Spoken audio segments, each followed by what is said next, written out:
તો વડોદરા મનપાનું અંદાજપત્ર 28 જાન્યુઆરીએ રજૂ થશે ત્યારે આ અંદાજપત્ર પહેલા લોકો પાસેથી સૂચનો લેવામાં આવ્યા હતા। મનપાની વેબસાઇટ પર અત્યાર સુધીમાં 1600 થી વધુ સૂચનો આવ્યા છે।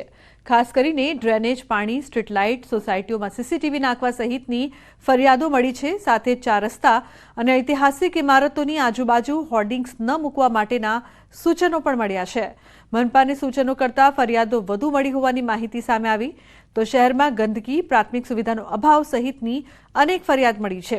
મનપાના વિપક્ષ નેતાએ પણ સત્તાધીશો સામે પ્રહાર કર્યા હતા। તેમણે કહ્યું કે સત્તાધીશોએ લોકોના સૂચનો મંગાવવાનો ખાલી ડોળ કર્યો છે। આટલા વર્ષોમાં જેટલા પણ બજેટ રજૂ થયા તેમાં વાયદા મુજબના એક પણ કામ પૂરા થયા નથી। બજેટમાં એકના એક કામો વારંવાર મૂકવામાં આવે છે।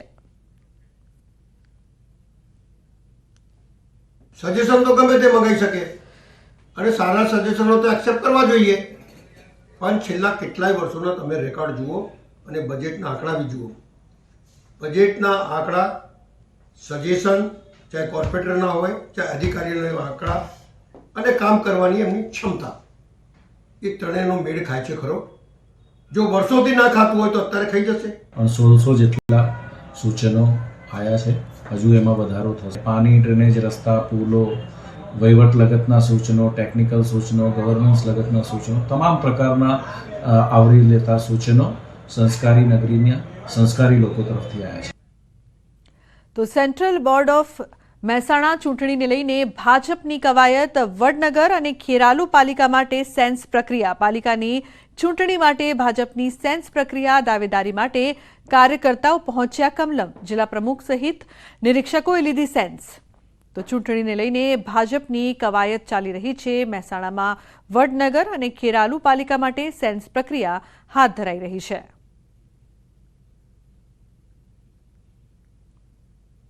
વડનગર અને ખેરાલુ બે નગરપાલિકાઓ મહેસાણા જિલ્લામાં ચૂંટણી છે, એની આ સેન્સ પ્રક્રિયા અત્યારે હાથ ધરી છે। પાર્ટીના સિનિયર લોકો, સારા કાર્યકર્તાઓ અને અનુભવી કાર્યકર્તાઓનો આમાં પ્રાધાન્ય આપવામાં આવશે।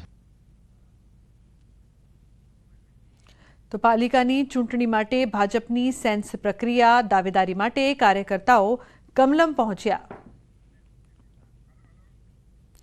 Central board of cricket Ahmedabad દ્વારા ખેલાડીઓને પુરસ્કારનું આયોજન કરાયું। વર્ષ 2022-23 અને વર્ષ 2023-24 વિજેતા ટીમ અને ખેલાડીઓ પુરસ્કૃત કરવામાં આવી રહ્યા છે। એવોર્ડ સમારંભમાં અતિથિ વિશેષ તરીકે રાજ્યસભા સાંસદ પરિમલભાઈ નથવાણી ઉપસ્થિત રહ્યા। સંબોધનમાં પરિમલભાઈએ જણાવ્યું કે ક્રિકેટને જે વિશ્વ ફલક પર લઈ જવાનો યશ પ્રધાનમંત્રી નરેન્દ્ર મોદી અને અમિત શાહને જાય છે। તેઓએ કહ્યું કે રિલાયન્સ તરફથી પણ ક્રિકેટમાં મહત્વનું યોગદાન આપવામાં આવી રહ્યું છે। કાર્યક્રમમાં ગુજરાત ક્રિકેટ એસોસિએશનના પૂર્વ પ્રમુખ નરહરી અમીન સહિતના દિગ્ગજો પણ ઉપસ્થિત રહ્યા હતા।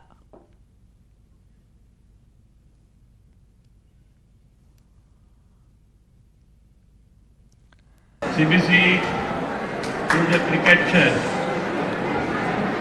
ચાહે મહિલાઓનું હોય કે છોકરાઓનું હોય, યંગ હોય, અત્યાર સુધી આપણે આ ક્રિકેટને જે પલક પર લઈ ગયા છીએ એનો પૂરો જશ જે બી કહો આપણા વડાપ્રધાન શ્રી નરેન્દ્ર મોદીજી, માનનીય શ્રી અમિતભાઈ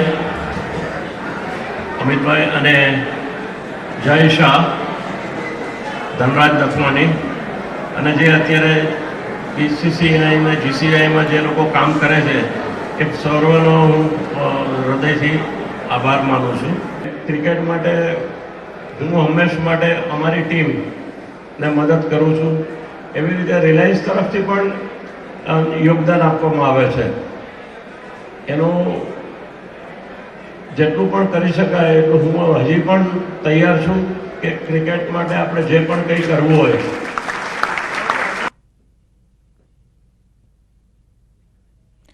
તો ક્રિકેટમાં રિલાયન્સ તરફથી પણ મહત્વનું યોગદાન આપવામાં આવ્યું છે। જે પ્રકારથી સેન્ટ્રલ બોર્ડ ઓફ ક્રિકેટ અમદાવાદનું આયોજન કરવામાં આવ્યું હતું, તો વિજેતા ટીમ અને ખેલાડીઓનું ખાસ સન્માન કરવામાં આવ્યું।